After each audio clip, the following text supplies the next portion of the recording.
Whatever God is doing in your life is worth the wait. Today, I want to encourage you to trust in God because He will never abandon you. There may be times when you have to wait for a long night, a week, even months or years, but remember that God is still working, and whatever He has in store for you or your family's future, I guarantee it will be worth the wait. Don't just wait for God, wait with Him.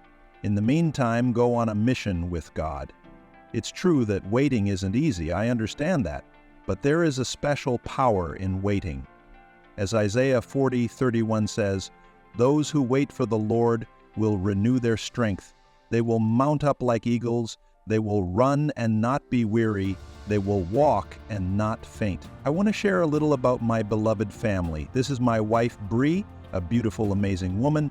In the middle is our son, Ezra. I'm holding Violet, our 2-year-old daughter, and Julian, our 1-year-old son. But this is not the life I envisioned 10 years ago.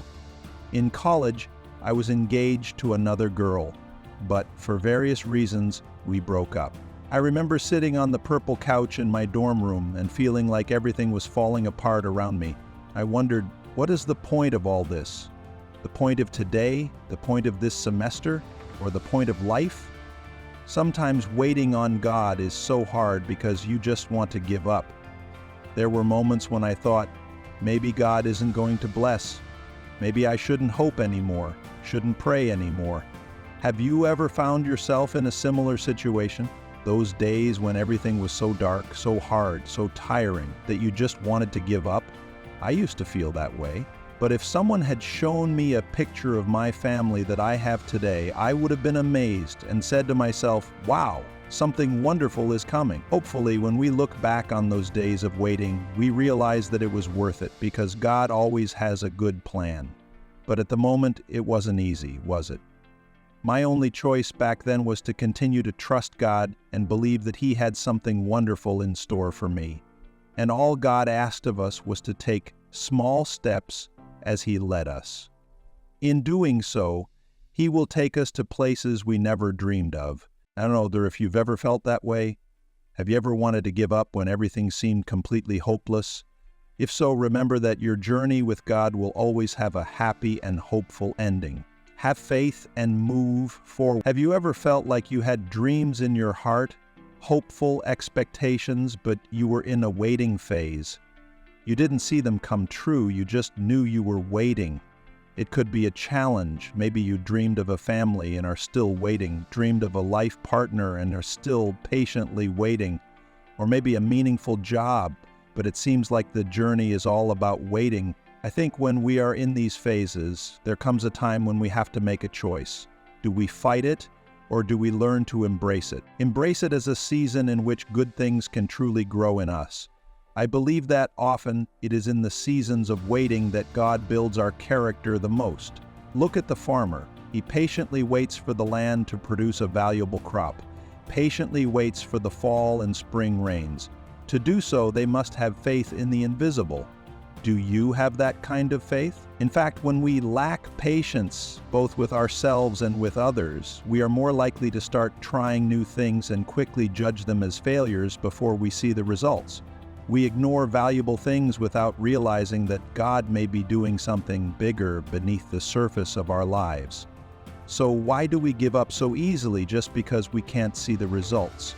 Transformation is often slow, like fruit that matures from within over time. We need to trust the invisible, that God is still working. Did you know that the furthest distance between 2 points on life's path is trying to find a shortcut? Stop leaving God out of your journey. What we call overnight success actually took decades to build. And as much as you may wish for everything to happen tomorrow, life doesn't work that way, especially not with God. Because if you don't understand that this waiting time is His way of creating and developing your journey, you will always live in frustration.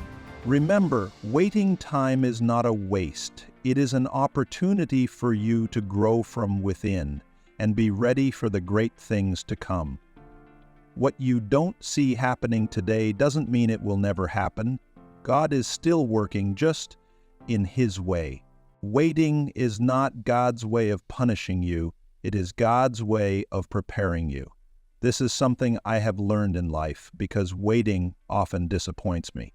In those moments, I ask God, why isn't what I see as great as what you promised me? But we need to understand that what we are seeing is just a test, a period of time God uses to see if we are ready to receive the preparation He is giving us, to mold our character for the journey ahead. God often reminds us that He is not wasting our time. In fact, He is preparing us for great things ahead. The periods that seem to be filled with waiting are actually periods of laying the foundation for the miracles to come. It's simple. Great victories always come from the efforts that no one sees. The faithfulness and perseverance behind the scenes are the ingredients for true success. When you see someone achieving success in their marriage, business, health, or career, remember that it was the quiet preparation that got them there. All success takes time. No one achieves it overnight. If you can honor God by taking your preparation seriously, you will be set up to receive the promotion He has planned for your life. Sometimes God allows us to go through a period of waiting to help us grow and develop our character, because He knows the desires of each person's heart. He does not withhold something from you because He does not want it, but because He knows you are not truly ready for it. Therefore, waiting is His way of making us stronger and more mature. Sometimes He puts us through the furnace of trials to purify and transform us. The pressure of hardship and the teachings of God will temper our character and prepare us for the future. There may be times when you ask God for things that seem right, a new position, an opportunity, or someone in your life. However, God, the wonderful Father, does not give it to you for two reasons. First, you may not be ready to live up to that blessing. Or second, what you are asking for is not really the best for you. God always wants to bless His children, but only in the best way. Therefore, He withholds what could be harmful and chooses to replace it with something more suitable. Through waiting, He removes from our lives what does not glorify Him, and at the same time, He shapes our character and image to become more like His Son. Biblical examples also went through long periods of waiting before receiving God's promises. David waited 15 years from being anointed to being crowned king. Abraham took 25 years to see the promise about his son fulfilled. Moses waited 40 years in the desert before becoming the leader of Israel. Even Jesus, before beginning His public ministry, lived in silence for 30 years. So if you are currently in a season of waiting, know that you are not alone. Stop complaining and start listening to God through the Holy Spirit. In the meantime, keep your heart sensitive to His love and His plans for you. Trust that this waiting is not in vain. It is preparing you for greater things that God has in store for you.